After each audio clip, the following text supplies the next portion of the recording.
Mela, ajma.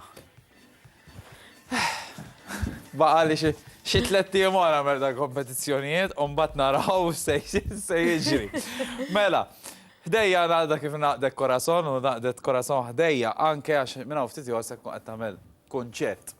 Insellimlek, insellim il-telespettaturi kollha tajba ħafna. Tidher tajba ħafna, Grazzi, int ukoll. Mbagħad fuq dak is-sufan tispikka qiegħda. Għalaqtu l-iskeda insomma. Jixraqlek, kważi. Wasaltu fl-aħħar. Kważi. Inti wkoll isek dis-sena kienet daqsxejn speċjali għalik għax naf li kellek il-kunċert li jiena minn hawn uffiċjalment niskuża ruħi għax ma stajx nattendi l-aħħar naqra. Ma botnilek xi ħaġa ta' dakinhar. Ma tafx, mela kellilek Daniel. Għax in-nanna dak il-kunċett kienet titqassam iċ-ċokolatini u xinrat il-Daniel qaltu mela ma ġiex sander. U tagħti ċokkolatina għalik. Tajjeli għax niftakara, jew niftakara.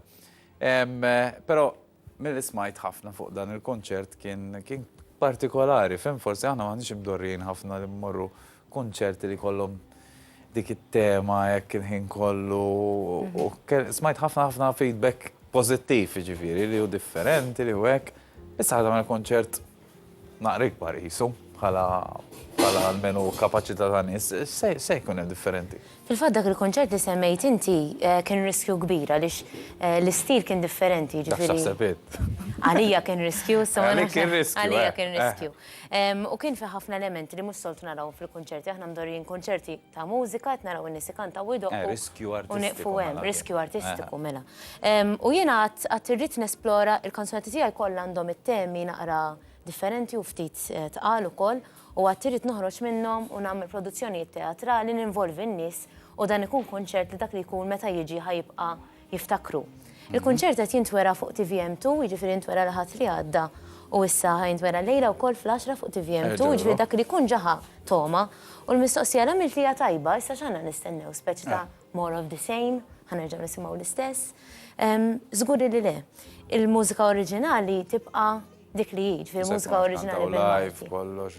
Live, il-band live, kanzunetti mill-album tiegħi jew jien, imma il-kanzunetti jissawru din id-darba b'xejra differenti. Mela għandna Pjazza Teatru Real huwa ġojjel storiku għalina. Hemmhekk qed naraw fil-fatt il-poster. Il-poster ġobni wkoll. Okej. Hemm il-ftuħ, hemm fejn joqogħdu n-nies, jiġifieri aħna ftaħna ftit issa l-iskop ta' dan il-kunċert. Ser ikun animat din id-darba flok produzzjoni teatrali filmati li se jieħdu l-kanzunetti lil u se jimirħu f'dak li huwa Malti u dak li huma t-temi prinċipali tas-soċjetà tagħna. B'dawn il-filmati qed isir ix-xogħol fuqhom bħalissa.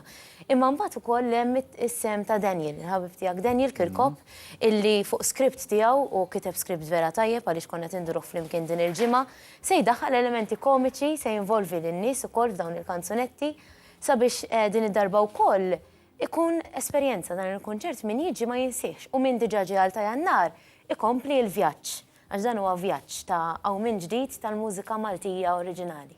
Jien li jissorprendili ħafna l-album illi taf ukoll huwa web minn dawk l-albums li diffiċli taqlaw mill-karozza għas sempliċi raġuni illi apparti l-mużika li fih naħseb kull persuna li jisma' kull kanzunetta tiegħek b'xi mod jew ieħor se jiftakar f'ċertu affarijiet, se jkun hemm ċertu ammont ta' nostalġija.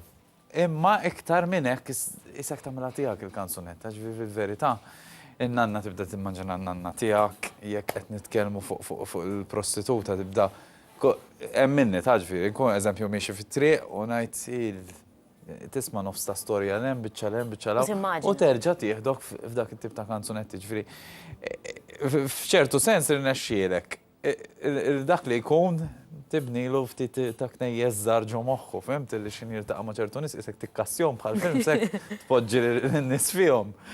X'għidulek in-nies dwaru dan l-album? Kien hemm wieħed psikjatra qalli, psikjatra popolari f'Malta qalli dan huwa studju psikoloġiku dan l-album. Qalli tal-karattri tipiċi Maltin. Imma ma sarx dak l-iskop, dik ta' ħaġa li sorprendini sander persuni bħalek illi nimmaġina li ma tantx qatt kont fan kbir tal-mużika Maltija. Insomma, hemm gruppi li jogħġbuni, hemm gruppi li ma jogħġbunix. Bħal kull xorta ta' mużika. Li jirnexxielek tirrelata ma' dan l-album. Minkejja li orret il-prostituta mextix inti, jiġifieri ħafna mir-realtajiet, mhux bil-fors huma realtajiet tiegħek. U s-sigriet huwa għaliex l-emozzjoni tal-bniedem tibqa' l-istess dejjem. ġifieri emozzjoni ta' persuna li qiegħda diskriminata, emozzjoni ta' persuna omosessuali, ta' persuna li qed tqaħħab lilha nnifisha. Huma dejjem l-istess, l-imħabba tibqa' dejjem l-istess, ir-rabja tibqa' dejjem l-istess. Allura jien qed nitfa' dawk l-emozzjonijiet f'kuntest, fil-verità huma l-emozzjonijiet tiegħi, in-nostalġija, l-fatt li qed niftakar f'dak li kien. Forsi ma kellix nanna, ma dak li kien kelli. U il-mod kif huma miktubin, peress il-perspettiva hija umana ħafna, titkellem dwar l-affarijiet normali, l-fatt li qed tħares lejn xi ħadd. Normali, però hemm ċertu ammont ta' dettall illi jgħinek jiena nifreħ ktib tajjeb minn ktib ħażin ħafna drabi, mis-sempliċi raġuni minn ammont ta' dettall li jkun fih. Anka forsi anke niktbu ċertu komedi differenti minn ħaddieħor, forsi xaħna nagħtu każit dettall kultant iktar mill-istorja. U naħseb li huwa sabiħ tiegħu l-album li għandek ċertu dettalji li x'in tismagħhom is-senduq, kulħadd kellu senduq, però li tiġik f'moħħok li semmi s-senduq hija xi ħaġa importanti, fimt? Għalhekk nemmen li jibqa' f'postu fil-karozza u f'dak li jkun jibqa' jisimgħu jibqa' laċċa lieh. U tgħin ukoll fl-immaġinazzjoni li tibni inti l-istampa ma' kanzunetta, tibni l-istampa. U fil-kunċert hekk nippruvaw nagħmlu li dak li jkun qed jara l-mużika tisseħħ live qudiemu. Ma fl-istess ħin bdew l-għajnuniet, ġifieri fil-kunċert ta' qabel għamilna produzzjonijiet teatrali, din darba xi ħaġa differenti. Se jgħinuk li inti tapprezza t-tema. Nar il-ħadd ħadd pjaċir, Sander, meta kont qed nara ħanka jiena l-kunċert, bat li wieħed raġel. U qalli fakritni kanzunetta minnhom f'kemm importanti li napprezza dak li għandi għax ma kontx qed napprezzah biżejjed. U għadd x'waħda din għadd sempliċi kanzunetta li tinkiteb u inti kważi tiktibha għalik mhux għan-nies. Mhux hekk, dak is-sabiħ tagħha, u tmiss lil dak li jkun u ġelu jitqanqal u għax bil-lingwa tiegħek, Sander, għax tagħmel differenza li xi ħadd qed jgħidlek. Jien dejjem ngħidha di. Jekk xi ħadd li jgħidli I love you, ngħidlu hi thank you. Jekk xi ħadd jgħidli imma kemm inħobbok, kemm tiswa aktar dik. Allura ħseb wara kanzunetta qed tiktibha bil-lingwa tiegħek u tesprimi l-emozzjonijiet sħaħ tiegħek kemm ħadd ifhimha aktar u kemm ħadd tħoss aktar qrib. Il-konċert se jsir pjazza Teatru Rjal. Teatru Rjal. Ġieli ħdimt xi ħaġa li qatt ma ħdimx. Ġieli l-ewwel darba. U se tkun feluq snini fil-11 ta' Lulju. Wkoll. Iva. Fil-11 ta' Lulju anke l-kunjata tiegħi dakinhar. Vera jew. Minn hawn selmilha għax qed irrabja miegħi għax x'inhu se nkun hawn għandi xi ħaġa l-kunċerti tiegħek. Vera.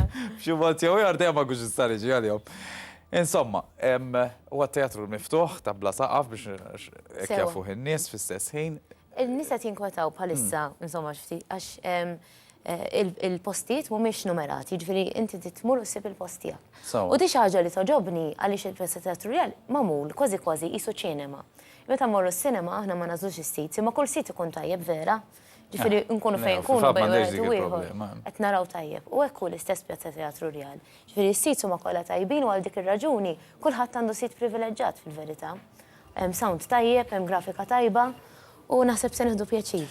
U naħseb huwa is-setting ideali għall-album ukoll għax fl-istess ħin għandek il-belt madwarek, dak il-fashionu sabiħ, bini li jista' jkun miljun kontroversja, tara l-ambjent li fih, naħseb li ħajkun f'postu jiddispjaċini mhux se jkun hemm, però għal min jixtieq ikun hemm xi jrid jagħmel. Min jixtieq ikun hemm jista' jixtri l-biljetti online fuq ticketline.com.mt.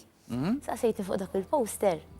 Dak l-idea tiegħu kienet. Ma saqsejtikx propja, ma insomma. Saqsejtni aktar kmieni. Rid tinsaqsik.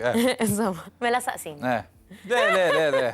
Jiena biċċa xogħol taraħ l-alloġġ li hemm fejn saqajk fuq xelluk. Ġifieri fuq il-screens tagħkom nagħta l-lemin isfel. Dak kellha wieħed eżatt bħalu n-nanna wara ħres minn imissula għax konna naqilgħu xeba żur minn nofs. Dak arloġġ, però hemm l-arloġġ ta' wara dak huwa l-arloġġ Maltese clock. U dak huwa se nsibu s-sinifikat tiegħu fil-kunċert, ħankunu nafu għalfejn hemm dak l-arloġġ għax it-tema tal-arloġġi se tkun predominanti fil-kunċert kollu. Tema ta' nostalġija, qed inreġġu l-arloġġ lura u hemm dan il-kontrast bejn dak li huwa modern, dak huwa t-taraġ tal-belt li għadu kif inbena, u dak li ħajoħodna fil-passat, dak is-siġġijiet antiki. U silifomlok? Il-papa. Silifomlok. U ħanajdlek handle with care bis-silifom, għaxna. ċertifikat tiffirma liħ. Mela fil-11 ta' Dawk Lulju. iż-siġġijiet jirrappreżentaw żewġ persuni li huma parti mill-kunċert. li huma Daniel Kirkop u Aha. Dominic Gallia li ma huma kienux hemm. żewġ pedestal importanti ħafna li se jkunu hemmhekk fil-kunċert. Pero ma kienux ta' qoddim in-nies biex joqgħdu fil-poster. Le, kienet idea biex nqallu ftit kurzitax dak li jkun isbaħ li inti tagħti aċċen milli tagħti kollox mill-ewwel. Issa iqaf daqshekk. all right, okay, sorry. Grazzi ħafna tal-li ġejtaw. Il-vakanzi tajba. Lilek ukoll, jew lilek ukoll, u jalla tieħdu gost ħafna waqt il-konċert, għandek il-Daniel ħan siftulek għal darba ġifieri all right. taħseb li Grazzi, tiegħek. man. Mela ħan waqfa l-waqfa żgħira, ħanitkellmu wkoll dwar ftit saħħitna u, ma ndex nara minn hawn. Ibqgħu hemm bil-qiegħda.